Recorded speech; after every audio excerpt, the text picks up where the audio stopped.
अबे उसके साथ मेरी जमती भी नहीं थी। अगर वो बन भी जाता था ना तो बहुत ही अजीब कनेक्शन बनता। वो बहुत ही इमेच्योर दिखता है मेरे को और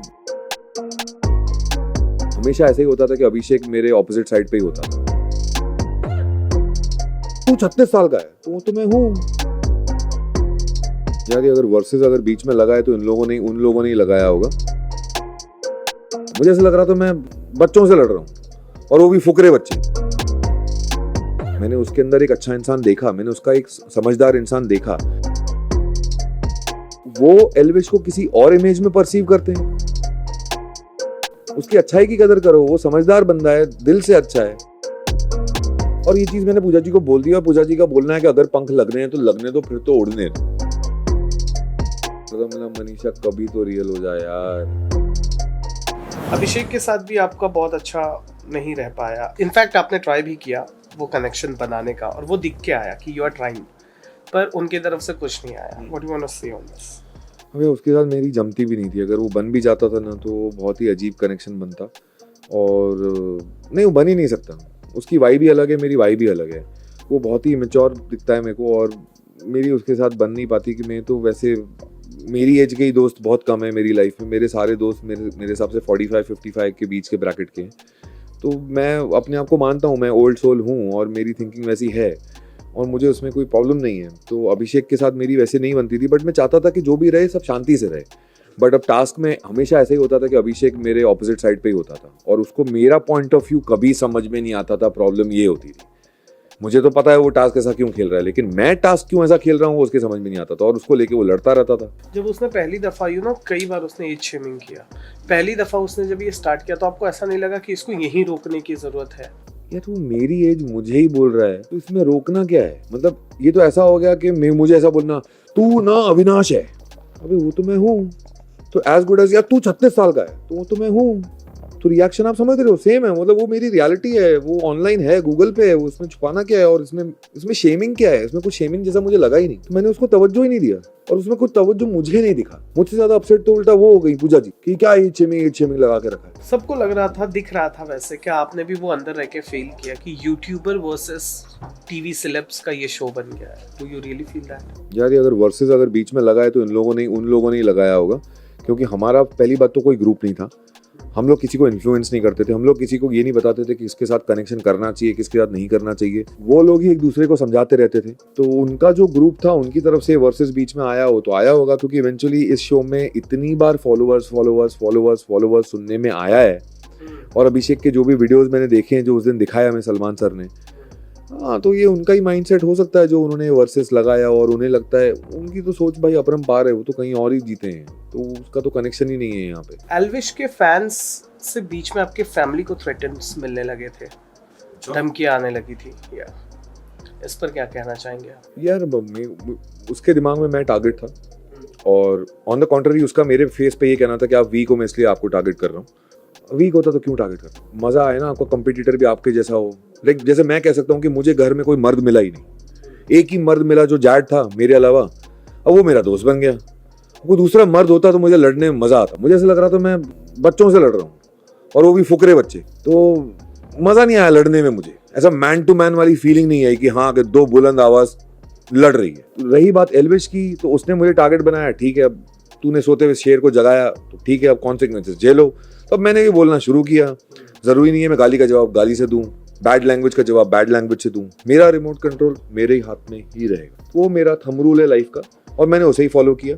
उसने अपना रिमोट कंट्रोल पता नहीं कहाँ रखा है, या है भी या नहीं वो भी नहीं पता मुझे। जो भी उसने कंट्रोल लूज किया, उसकी फैमिली, उसके फैंस मेरी फैमिली पे, आप मुझे बता रहे हो कैसा हुआ है? मुझे तो ये भी नहीं पता था, क्योंकि मेरे लिए ये सारी चीज़ें, हाँ, मेरे लिए ये सारी चीज़ें इंपॉर्टेंट नहीं होती हैं। क्योंकि ये मैंने नोटिस किया है कि एल्विश का मेरा जो सोचना था वो कहीं ना कहीं एंड में चेंज हो गया। मेरा पर्सपेक्टिव उसको लेके चेंज हो गया। मैंने उसकी वो नाइव साइड देखी, मैंने उसके अंदर एक अच्छा इंसान देखा, मैंने उसका एक समझदार इंसान देखा। तो मैंने सोचा यार ये इंसान इतना अच्छा है। मैंने उसको बिठाया अपने पास कि मैंने तेरे को प्रॉब्लम क्या है यार? तो उसने माना कि उसके अंदर एंगर इशू है और उसको तुरंत गुस्सा आ जाता है और तुरंत ठंडा भी हो जाता है। और फिर तो एकदम ऐसा वो बच्चे का फेस बना के ऐसे बिहेव करता है, अरे भाई यार थप्पड़ मार लो यार, आप छोड़ो यार, मतलब जो है ठीक है। तो जब वो ऐसा है, लेकिन उसके फैंस अगर ऐसी हरकतें कर रहे हैं तो इसका मतलब वो एल्विश को किसी और इमेज में परसीव करते हैं, क्योंकि वो तो इंसान अच्छा है। अब आप ऐसी लैंग्वेज यूज करके जो उसके फैंस कर रहे हैं, आप एल्विश को क्यों बुरा बना रहे हो? वो बंदा अच्छा है यार, उसकी अच्छाई की कदर करो, वो समझदार बंदा है, दिल से अच्छा है, तो वैसा ही होना चाहिए, उसके फैंस भी वैसे ही होने ही चाहिए। बेबी का पूजा को लेकर शो को बायस बताया जा रहा है कि उनके तरफ लेकर शो थोड़ा झुकाव रखता है। आपको भी ऐसे ही फील हुआ कि उनको थोड़ा ज़्यादा इंपॉर्टेंस मिलता है, तवज्जो मिलता है? बीच में फोटो वायरल हो गया था कि पूजा जी इज़ यूजिंग सेल फोन, कुछ क्लिपिंग्स वायरल हुई। पूजा जी को टास्क नहीं करना होता है तो टास्क रद्द कर दिया जाता है, बेबी का उनके नक्शे कदम पर चलती हैं। देखिए, ये तो मैंने पूजा जी के मुंह पे बोला है कि आपकी वजह से बेबिका को पंख लग गए हैं, और बेबिका उस चीज का फायदा उठाती है, और ये चीज मैंने पूजा जी को बोल दिया। पूजा जी का बोलना है कि अगर पंख लगने हैं तो लगने दो, फिर तो उड़ने दो, तो वो तो क्लियर है सबके सामने, उसमें कोई दो राय है ही नहीं। रही बात बायस दिखने की, तो मुझे कहीं से भी शो बायस नहीं लगा। बेबिका की तो बेचारी की बहुत बैंड बजाई गई है, और पूजा जी ने भी जो भी किया है उस पर एक सवाल तो उठाया गया, बट पूजा जी के पास रीजन होते हैं उनके बिहेवियर के लिए। उन्होंने बिना रीजन के कभी कुछ नहीं किया है, भले किसी से लड़ाई क्यों ना हो, उनके पास एक रीजन है, और उनका जो रुतबा है ना, वो उस पर खड़ी हुई है, खरी, बिल्कुल खरी उतरी है। जो पूजा भट्ट का रुतबा होना चाहिए वो सबको दिखा है, तो अब वो दिखा है तो दिखा है, वो उसमें इतना वेट है कि शो बायस दिख रहा है, तो कुछ नहीं कर सकते उसमें। मनीषा रानी कैसी लगती हैं, जो कनेक्शंस बनाते नजर आती हैं? वो बहुत, पता नहीं, जैसा उनको कहा गया था कि आपके बहुत सारे मास्क हैं, वो मास्क कब बदल देती है। मतलब मैं अगर कुछ बर्तन भी धो रहा होता हूँ, वो बाजू में आती है सिर्फ 2 मिनट के लिए, उस 2 मिनट में भी वो फ्लर्ट कर रही होती है, और मेरे दिल से ऐसे निकल रहा था, मतलब मनीषा कभी तो रियल हो जाए यार। मतलब रात को 11:30 बजे मैं सोने जा रहा हूँ, उसमें भी तुम फ्लर्ट करने आ रही है। तो ऐसी चीजें हुई है मेरी मनीषा के साथ। अब वो ऐसा क्यों करती है वही जाने, क्योंकि वो कंटेंट क्रिएटर हैं, तो मैं दोष कंप्लीटली उन्हें नहीं देता, क्योंकि उनका क्रिएशन वैसा है, तो इंसान हो जाता है ऐसा कंटेंट क्रिएट कर करके। पर वो समझ में नहीं आता बिग बॉस में कंटेंट बना रही है या रियल साइड दिखा रही है, वही कंफ्यूजन रहा हमेशा। जैसा बेबिका ने कहा था, वो थोड़ा बॉयज की तरफ ड्रिवन है, क्या ये सच है? आपने ऐसा फील किया? मैं ऐसा सोचता नहीं हूँ, मेरे लिए कंटेस्टेंट इसमें बॉयज क्या और गर्ल्स क्या हो रहा है। आखिरी सवाल, सलमान खान ने जब किसी को डांट लगाते हैं, बहुत लोग उसको बहुत पर्सनल ले लेते हैं, लेकिन आपने उसको बहुत डिग्निटी से हैंडल किया है, हर बार वो दिखा है, यू एक्सेप्टेड। अगर वो क्रिटिसिज्म आ रहा है तो यू एक्सेप्ट, हाँ ठीक है मैं इंप्रूव करूंगा। जब आपको फैंसीटर बताया गया तभी भी, जब आपको जनता बताया गया तभी भी, एंड नेक्स्ट डे से वो दिखने लगा कि you are working on it.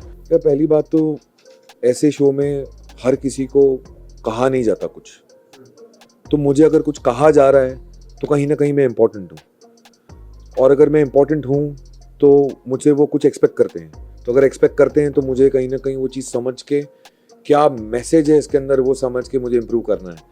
तो मैंने वो चीज़ समझ ली थी कि यहाँ मैं स्लो पढ़ रहा हूँ, इसलिए जनता दिख रहा हूँ। उन्होंने मुझे बोला था आपकी ट्रेन क्यों लेट छूटती है, वो चीज़ मैंने पकड़ ली।